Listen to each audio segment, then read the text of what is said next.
Brother Isaac, please. Just go ahead, please. Hi, hello everyone.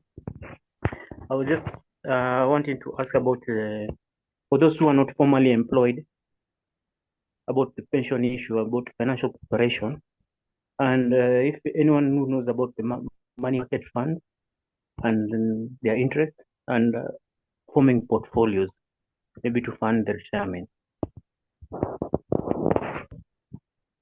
Yeah, it's good for people to know three things. Number one, that if you are in a government pension scheme, there seems to be a break between when you retire and when the pension finally reaches your bank. So you must prepare what will you be eating, because the stomach will still need food. Between the time you retire and when finally your pension comes. That's an important thing to talk about. Number two, please understand, pension does not have to be organized by the employer. You can organize your own pension. Whether you go to Britam or Mutual or whoever, they have what you call personal pension schemes, where you now go as a person and you start contributing until the age of 60, and they will be on a, exactly like if it was an employer. But what they have done is this personal one, they create into a kind of a scheme, but not owned by any company or any employer. So you cannot say the reason you have no pension scheme is because you are self-employed or because your employer doesn't give you. They now have facilities for you to end up with a pension scheme, even if you have no employer, you are self-employed, whatever. That is that's important to understand. Thirdly, and importantly, you need to understand that if you are investing for retirement, you need to invest where the money is not too close to you. Because if you're investing for retirement, it must not be available to your daily use. It's money you'll finally use in retirement. That's why the pension schemes are good, because they lock the money. And until the date you have agreed is your pension scheme, they can give you a bit of money, but generally speaking, the money is locked until the time when you are old. And since you are doing many other savings, but there's a particular saving you are doing only for retirement, I really would encourage everybody to have a pension scheme, because of I told you, number one advantage is the government makes it tax-free. Number two, it protects that money so that it cannot be used because you're having some challenges here. There's no school fees.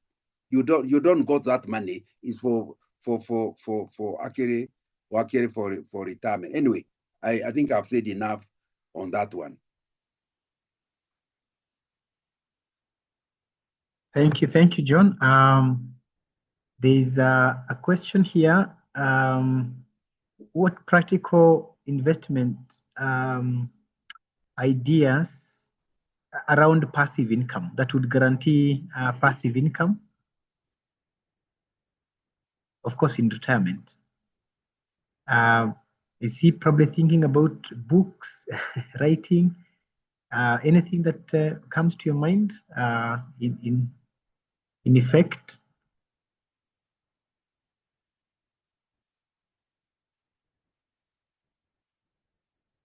Hello, John. Might you be muted?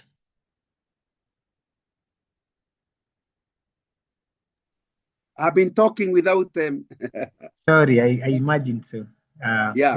So what I'm saying is, you need to be aware that that you as you are thinking about various types of savings, you need to save specifically for retirement. And pension scheme is, again, I repeat, would be one of the best methods. However, there is investment where you are involved. For example, if you invest in farming, to get any money out of the farm, you must do work to get the money. Passive income is where you invest, for example, in treasury bonds, and you are not required, you are not expected, there's nothing you can do. And yet they guarantee you will get your 12, 13, 14, 16, sometimes even 18% return on investment without you doing any work. That's what you are calling passive income. So you have the choice of either investing where you will get involved, or investing where you will not get involved. Let's be clear. They say in economics, the higher the risk, the higher the profits. So some of these things, businesses you do, are likely to give you a much higher return than the passive income we are talking about. But then they are also likely you are likely also to lose the money. The risk is there. So it's you to make sure you do. However, when it comes to the one for old age, you need to lower your risk appetite, because it is money you require in old age. You don't want to lose it if it is something for pension. I hope I understand the question. Right. Thank you. I think that's clear. That of course there are different practical ideas around that, and maybe we will deal with it in another session. Okay.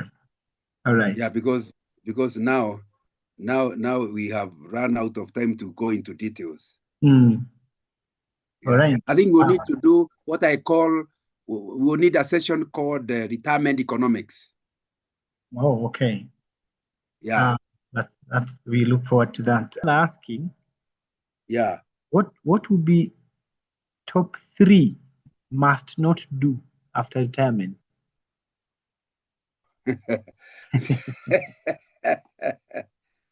Top 3 things not to do in retirement. Yeah. I've already talked about them. You should not, number 1, you should not retire for your children to look after you. 3 problems with it on this first point. Your children are trying to develop themselves. And remember, your children, only one of them is your biological one. The spouse is not. When you become somebody, the little money they are making, instead of being able to educate their children, they are having to look after you. You automatically create a problem between you and your children. And you need them in old age. They are some of the people you'll be talking to. So when you become a financial burden to your children, you end up having a very bitter old age and spoiling your relationship with others. So you should plan. Of course, if I'm telling you and you're already 60, like Aburu, it's not a good time to be telling you. But for you younger, organize yourself with God's help to ensure that you have not factored in anything from your children. If your children decide to help you and to give you, it's welcome. But you have factored yourself, you can survive without them. If they give you, it's just a bonus. That's something we need to. Number 2, please avoid loans. That's why I said, don't go into retirement with the loans where you have no regular income, but you have regular repayments. That's what will push you into. It is going to push you into areas where we'll need to do a harambe. We'll need to do a fundraising to rescue you out. So you should not plan to be taking a loan when you are 1 or 2 years to retirement. And even if you plan a loan, calculate such that by the time you retire, the loan is fully repaid. I think it's a dangerous thing to go into old age with those kind of debts, because again, I can give you several, just like I told you, when you make your children your thing, you spoil your relationship, you frustrate yourself, so you can't enjoy, and you lose your relationship. In this one, when you keep a debt, it means then you'll not be able to sleep, because you're always wondering what will happen when I'm unable to sleep. And then finally, you may even need to be helped by others. Thirdly, I think it's important to understand that you must not go to retire to a new place. For example, you are living in Nairobi and you go to build a retirement home in Meru, where you have not lived for many years. I worked for Shell for around 30 years. After 30 years, you go to try to fit in the place. They don't know you. And many of your friends have died. So you'll be, as you don't remember Dr. Katere saying, somebody retired, went to Nyeri, it was in Nyeri, retired, went to the shopping center.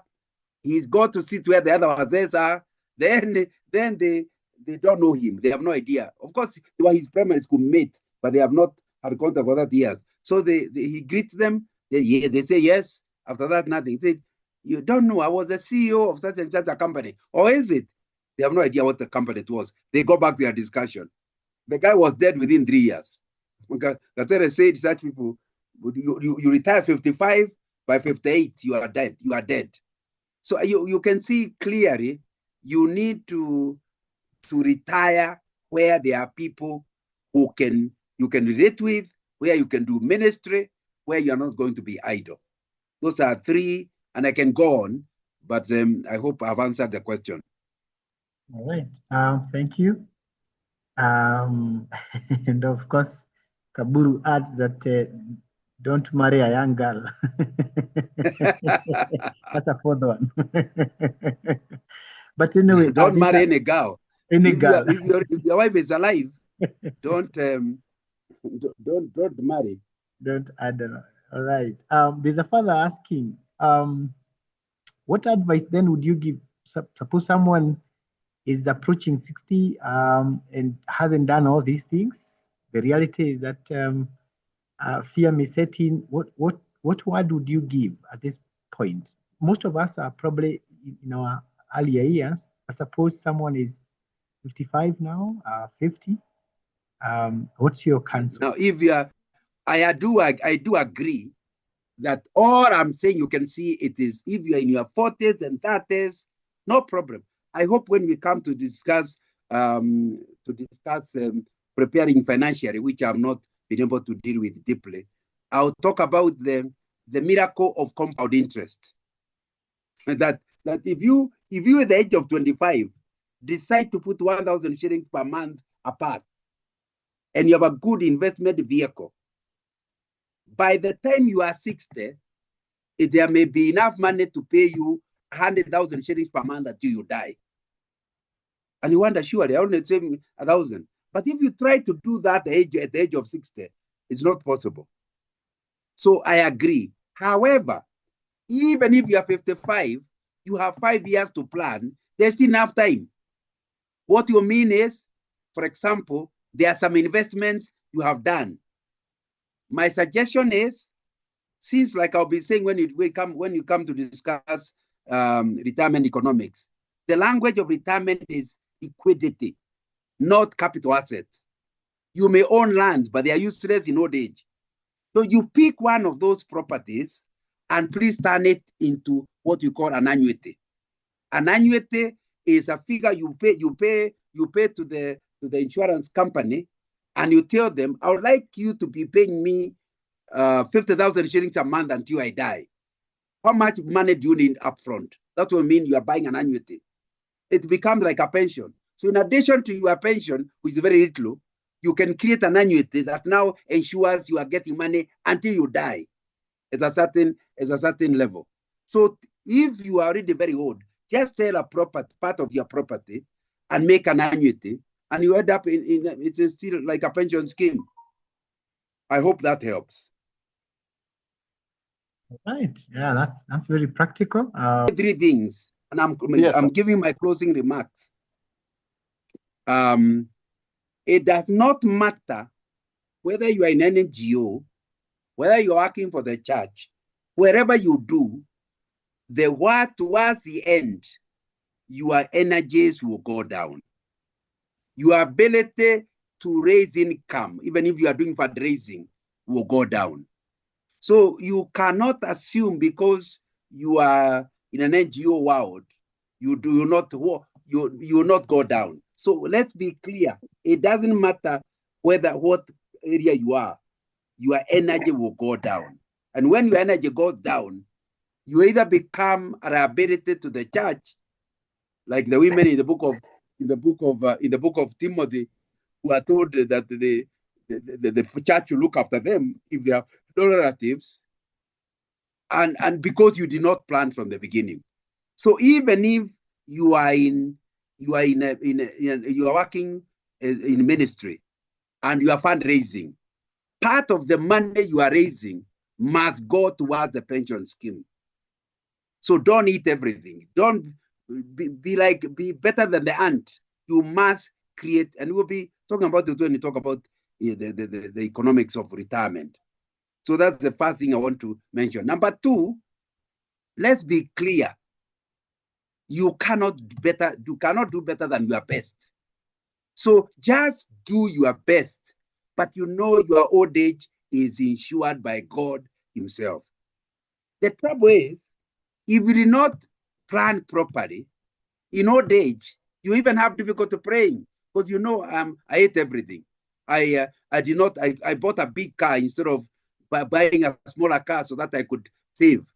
So you end up in a life of regret in old age. So, but if all you could plan is something that can give you a pension of 10,000 shillings a month, it's very low, but you do the best you could make. So you're able to trust God with your 10,000 to survive. But if you have no plan, you have difficulty in old age, not blaming yourself and having old age in regret. And especially when in this meeting, you have actually been able to talk about it. And I think that will be something important. Thirdly, and importantly, it's important to understand we are not suggesting that you don't eat.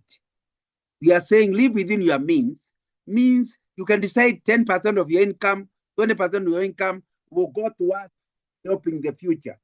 But 70-80% must go to your problems today. So we are not asking you to live, not enjoy your income because you are preparing for retirement. We are saying it needs to be done at the same time. So there's nothing wrong with driving a good car if you can afford it. So don't live here thinking that we are suggesting that because you have old age, you don't enjoy it today. The Lord is with you. Those are my 3 closing remarks.